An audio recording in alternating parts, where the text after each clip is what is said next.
When we talk about a scientific research, of course, there are certain procedures, there are certain steps which we have to observe when we conduct the research. But research, the so-called research, the word meaning is you are researching. You are going further to know more about maybe a fact, a scenario, or a concept. So that doesn't mean that you have to earn a degree for doing a research. That doesn't mean that I have to be qualified enough, maybe after your PhD or after your postdoc. There is no condition like that.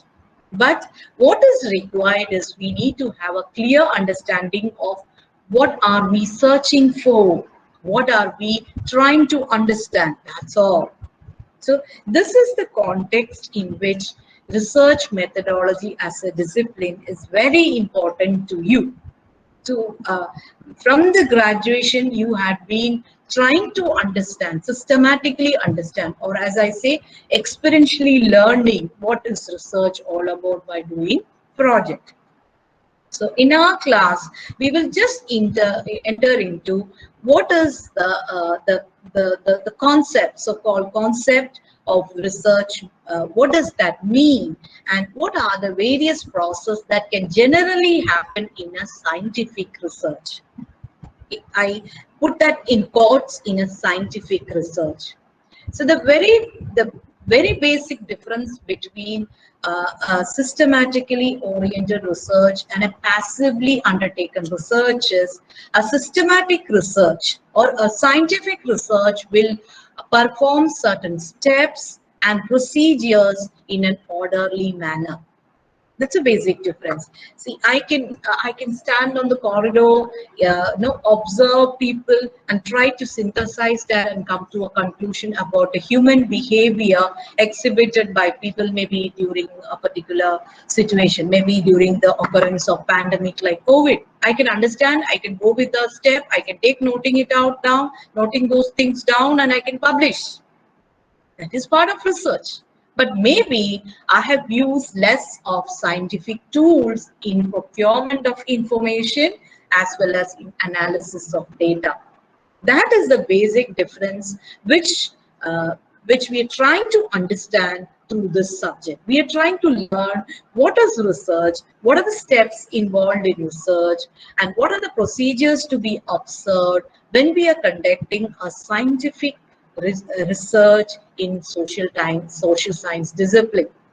Right? That is the framework for this subject which we are going to discuss in our class. So it just starts with an introduction. This is the simplest as well as complete definition about a systematic research, no matter whether it is in science or in social science discipline. So here, what I say, it's a systematic investigation into the study of materials and sources in order to establish facts and research and reach to a conclusion. It can be a new conclusion or it can be a continuation of the existing one. There are different steps. That's why I put a colon over there. The process involved in this can be broadly categorized into different steps, which we are going to discuss in the next stage. So there is one keyword, systematic investigation. There is another keyword, study of materials, investigation based on study of materials and sources which are available. And another key is to establish facts based on our understanding or to reach to a conclusion which can be very new in its concepts and perspective, or it can be a continuation of what is being discussed over the years. This is actually the simplest definition, right? When we are talking about, and the key term which you always have to remember is it is a systematic investigation. Definitely, when I'm talking about a systematic investigation, there are definite steps that needs to be followed when I'm trying to capture the information and reach to conclusion. Right? Now we will discuss about the process that are involved in research, the steps. Each of these, you can see, as I 8 steps in front of you, but this is not a conclusive evidence of entire process, entire systematic process in a research. But broadly, those steps can be classified into these steps, these 8 steps. The first one, which we had been trying to do that in our class, that is defining the research problem. That's where we discussed in our last class about compiling the information from a study and try to understand how did they arrive at a problem that needs to be studied through their objectives, carefully drafted objectives and methodology. That's what we were discussing in our last class. Okay, so defining the research problem, just defining the problem to which you have to come up with meaningful conclusion, or the problem to which you have to come with meaningful data to come to a conclusion. That's what the first stage which is involved in a research problem. Now, as I say, research in social science would be a step towards finding a solution to the existing problem, or you are trying to fill the gap between the present and the past, or maybe the present and the future. This will be the basic purpose of conducting research in the social science discipline. Then let me say that when I'm trying to identify the problem, I also have to frame that in a boundary. Okay, I have a problem like this, which needs a specific solution, which can help in bringing a betterment in the present situation. This is where a researcher will have to be very careful while selecting the research problem. Because if I'm trying to make my work more easy by selecting a topic which is very often selected by many researchers across the globe, then maybe my purpose of finding answer to a particular solution, or the significance of my research would be reduced. So when I'm selecting a problem, I really have to understand what can be the possible benefits which can be obtained by conducting a research in this way. And the foremost thing is a researcher should be able to formulate the research problem in definite, as I said, with definite objectives.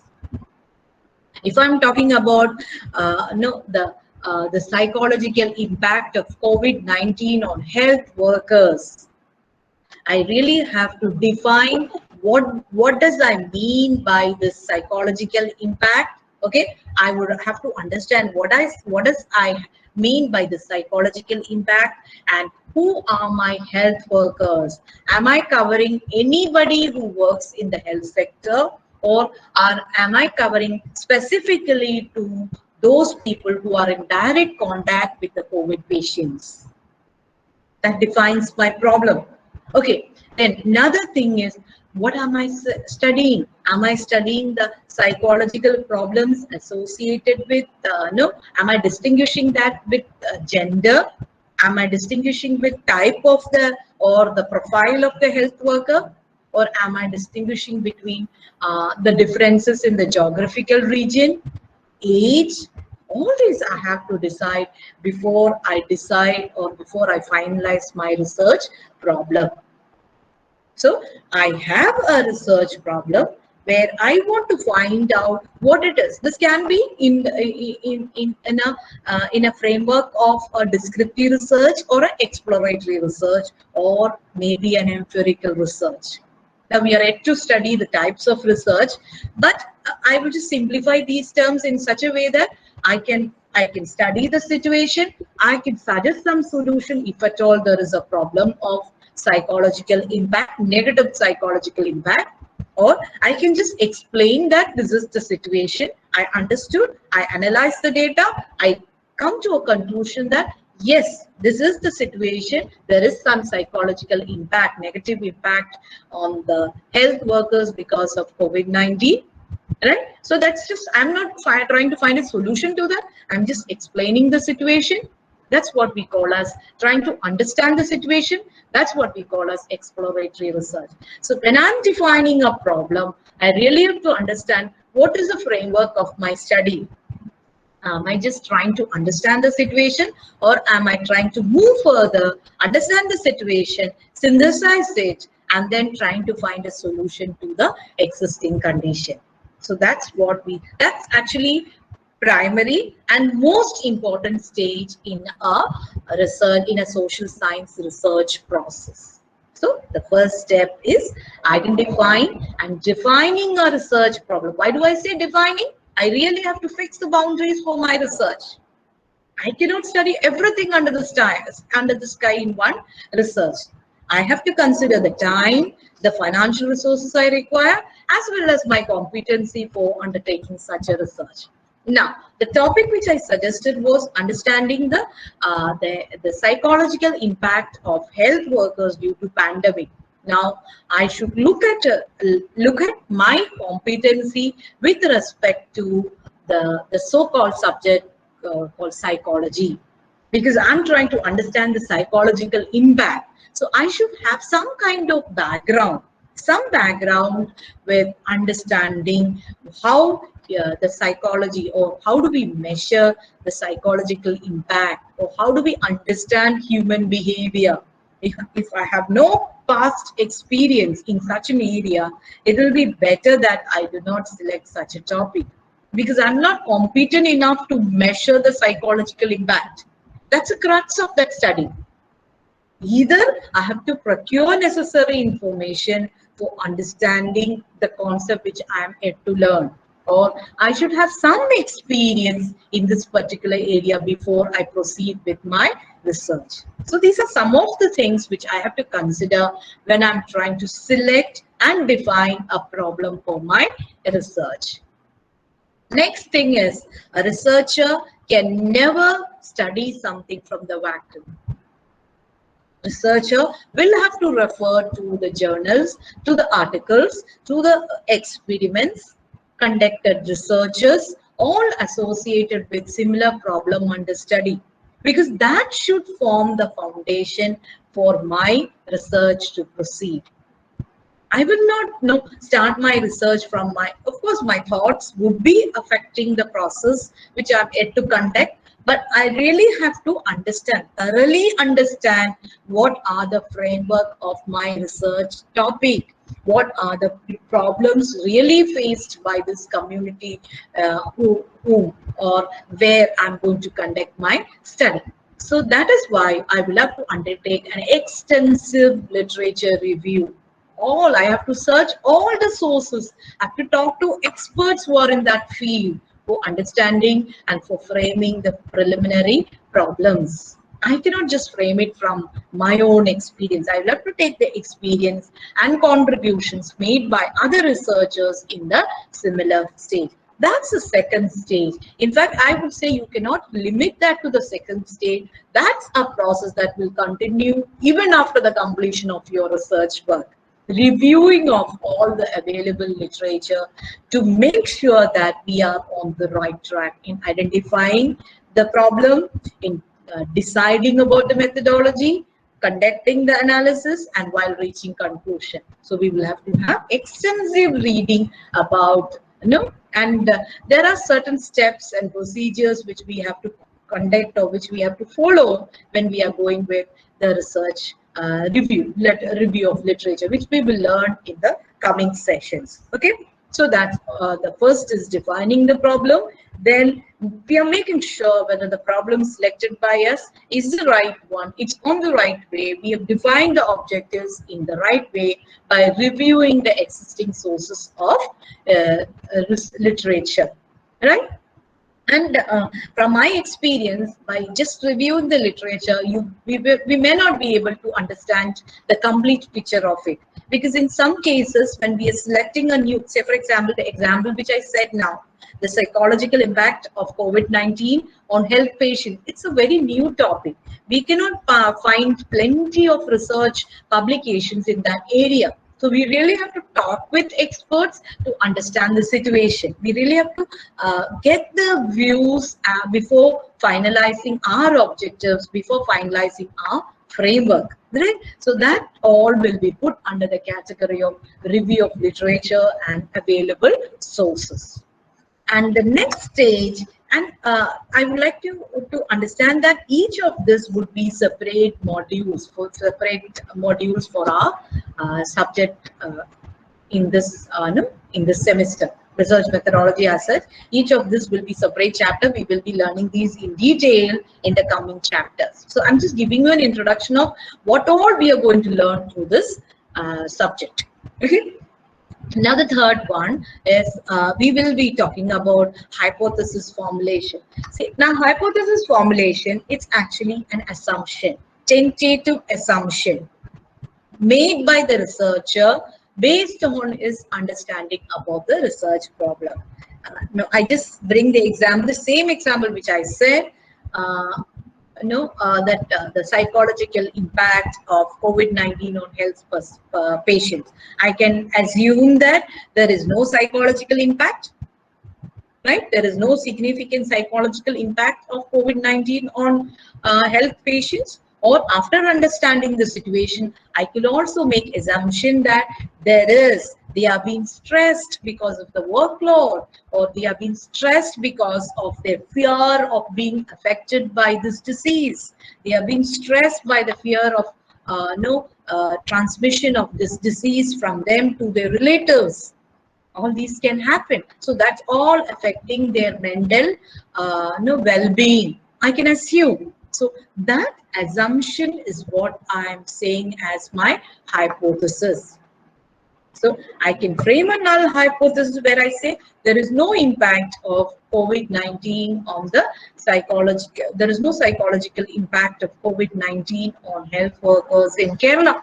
I can define it, which is my null hypothesis, or which is where I start my research. I can also, my research hypothesis can be that, or otherwise called as alternative hypothesis, where I say that there is negative, I can say the direction, negative psychological impact of COVID-19 on health workers in Kerala. That's our direction is there. I said it's negative. Or I do not know whether it is positive or negative. Some people might be motivated because they get a chance to serve the society. Maybe like that. So I don't know the direction. In that case, I will say there is a significant impact of COVID-19 pandemic on health workers in Kerala. There is a significant psychological impact due to COVID-19 on health workers in Kerala. So I don't know the direction, whether it is negative or positive. In that case, I will assume it to be like that. So that gives me a direction. Yes, I have to study two concepts. One is what is psychological impact and how is it happening, or how is it having an impact on the health workers in Kerala. I'm just making a connection between that. It can help me in finding a solution, if at all, that is negatively affecting people in Kerala and their families, right? So that is what we call as hypothesis formulation. It's a tentative assumption about the final result of this research process, right? So that's the third stage in the research process. So first one, we will define, we will put the research in a framework. Second one, we will review the existing research, existing studies, existing literatures available, and also we will also talk with the experts to understand, to finally reach to a framework for conducting our research. And after that, we will try to formulate objectives and hypotheses for our research problem.